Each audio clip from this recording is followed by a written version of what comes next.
성경을 보면 살인하지 말라고 분명히 나와 있잖아요. 그런데 바로 그 성경에서 하나님을 전쟁의 용사라고 부른다는 사실 알고 계셨나요? 아니, 이게 어떻게 동시에 맞는 말이 될 수가 있죠? 정말 이상하죠? 오늘은 성경에서 가장 풀기 어려운 이 미스터리, 이 역설을 한번 같이 파헤쳐보려고 합니다. 자, 그럼 본격적으로 들어가 볼까요? 사실 이런 생각 우리만 하는 게 아니에요. 이건 뭐 어제 오늘의 질문이 아니죠. 정말 수백 년 동안 신학자들은 물론이고 성경에 의문을 가진 사람들까지 수많은 이들이 이 근본적인 딜레마 때문에 머리를 싸맸습니다. 그러니까 바로 이 질문이에요. 사랑의 하나님 평화를 명령하신 분이 어떻게 동시에 전쟁의 신일 수가 있는가? 정말이지 한 분의 신 안에 어떻게 이렇게 완전히 반대되는 모습이 같이 있을 수 있을까요? 생각할수록 더 헷갈리고 혼란스러운 지점이죠, 그쵸? 자, 이걸 한번 보세요. 정말 극명하게 대비되죠? 왼쪽에는 우리 모두가 아는 살인하지 말라는 계명이 떡하니 있습니다. 그런데 오른쪽을 보면요. 모든 자를 죽이라는 그 계명을 그냥 정면으로 뒤집어 버리는 듯한 명령이 나와요. 와, 바로 이런 부분 때문에 사람들이 아니, 성경 이거 앞뒤가 안 맞는 거 아니야? 하고 의문을 품게 되는 겁니다. 이게 그냥 뭐 비유적인 표현이 아니냐고요? 절대 아닙니다. 출애굽기를 보면 아예 대놓고 여호와는 용사시다라고 못을 박아요. 여기서 용사라는 히브리어 단어가 그냥 힘센 사람 정도가 아니라 말 그대로 전쟁터의 전사, 승리를 가져오는 챔피언이라는 뜻이거든요. 아주 직접적이죠. 그리고 여기서 우리가 꼭 짚고 넘어가야 할 게 있어요. 구약 성경에 나오는 전쟁들, 이게 그냥 어떤 상징이나 비유가 아니라는 겁니다. 정말로 피를 흘리고 끔찍한 인명피해를 낳는 실제 물리적인 전투였단 말이죠. 죽이지 않으면 내가 죽는 그런 잔혹한 현실. 이걸 생각하면 사랑의 하나님이라는 이미지랑 이 구절들을 연결시키는 게 정말 더 어려워지는 거죠. 자, 그럼 이쯤 되면 그냥 에이 모르겠다 이건 그냥 모순이야 하고 포기해야 할까요? 어쩌면 아닐지도 모릅니다. 만약에 말이죠, 이 문제의 열쇠가 그 행동 자체가 아니라 그 행동을 묘사하는 단어 안에 숨어 있다면 어떨까요?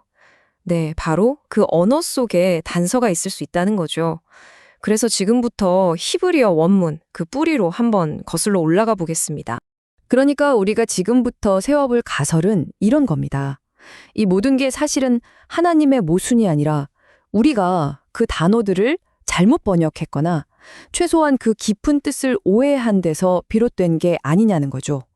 어쩌면 그 해답이 고대 히브리어의 그 미묘한 뉘앙스 안에 고스란히 숨겨져 있을지도 모른다는 겁니다. 자, 이제부터 진짜 흥미진진해집니다.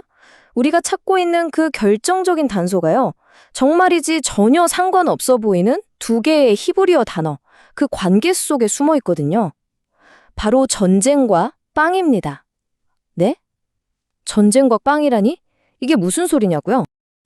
먼저 첫 번째 단어, 바로 라함입니다. 이건 동사인데요. 뜻은 싸우다, 전쟁하다예요. 구약 성경을 보면 무려 170번 넘게 나올 정도로 어떤 갈등 상황을 묘사할 때 아주 흔하게 쓰이는 단어죠. 그리고 두 번째 단어는 레헴입니다. 이건 명사로 빵 또는 음식을 뜻해요. 그러니까 생존에 꼭 필요한 것, 생명 그 자체를 상징하는 단어죠. 어때요? 라함은 싸움과 파괴, 레헴은 생명과 양식. 딱 보기에는 완전히 정반대 개념 같죠? 그런데 바로 여기에 진짜 놀라운 반전이 숨어 있습니다. 빵을 뜻하는 레헴이 사실은 싸우다라는 뜻의 라함에서 나왔다는 거예요. 뿌리가 같은 단어라는 거죠. 이게 그냥 우연일까요? 절대 아니죠. 이 언어적인 연결고리가 성경에서 말하는 전쟁의 개념을 완전히 새롭게 보게 만듭니다. 전쟁이 단순히 파괴가 아니라 생명, 즉 영적인 양식을 얻기 위한 투쟁이라는 의미로 바뀌는 겁니다. 와, 이 발견 하나가 모든 걸 바꿔놓네요. 그쵸? 이제 전쟁터는 저 멀리 있는 물리적인 땅이 아니라 우리 내면의 영적인 공간이 되는 겁니다. 그리고 싸움의 대상도 다른 민족이나 사람이 아니라 바로 우리 자신의 영혼을 위한 생명을 얻기 위한 싸움이 되는 거고요. 자, 그럼 전쟁은 영적 투쟁이다라는 이 새로운 안경을 쓰고 이번에는 신약 시대로 넘어가서 예수님의 말씀을 한번 들여다볼까요? 특히 그분의 말씀 중에서 가장 유명하면서도 또 가장 모순적으로 들리는 구절이 있거든요. 그걸 한번 살펴보겠습니다. 먼저 예수님이 태어나셨을 때 천사들이 뭐라고 노래했죠? 네, 땅에서는 평화라고 선포했습니다. 여기서 평화라고 번역된 그리스어 단어가 에이레네인데 이건 그냥 전쟁이 없는 상태를 넘어서 아주 평온하고 조화로운 상태를 의미해요. 그런데 나중에 예수님이 뭐라고 말씀하시냐면 정말 충격적이에요. 내가 세상에 평화를 주러 온 줄 아느냐? 평화가 아니라 검을 주러 왔다고 하십니다. 똑같은 단어, 에이레네를 쓰면서요. 아니, 평화를 주러 오신 분이 갑자기 검을 주러 왔다니. 도대체 이게 무슨 말일까요? 어떻게 이 두 가지가 다 맞는 말일 수 있죠? 바로 여기서 우리가 아까 발견한 그 열쇠가 필요합니다. 전쟁은 영적 투쟁이다. 이걸 적용해보면 이 역설이 풀려요. 예수님이 가져온 검은 사람을 해치는 쇠로 만든 검이 아니라 영적 전쟁을 위한 무기, 바로 성령의 검, 즉 하나님의 말씀을 의미하는 거죠. 결국 이 영적인 싸움에서 이겨야만 그 승리의 결과로서 진짜 평화, 에이레네를 얻을 수 있다는 뜻입니다. 승리 없이는 평화도 없다는 거죠.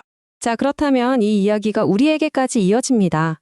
만약 우리 모두가 이 영적 전쟁에 참여하는 군인이라면 우리의 무기와 갑옷은 뭘까요?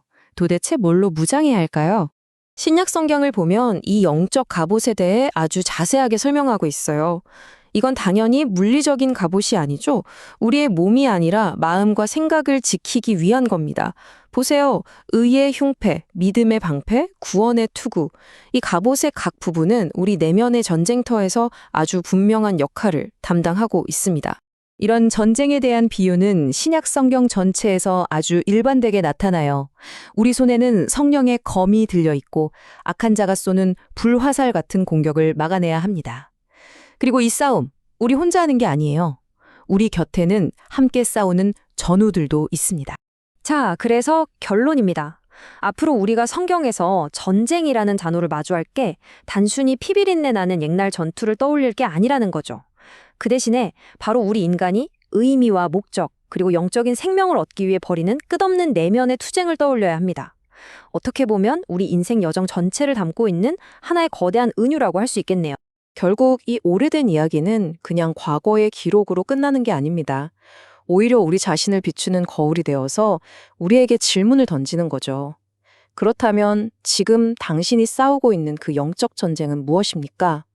내 삶에서 내가 이기기 위해 싸우는 전투는 무엇인지, 나 자신의 생명의 빵을 얻기 위해 나는 지금 무엇과 싸워야 하는지, 이 질문에 대한 답은 결국 우리 각자의 몫으로 남게 됩니다.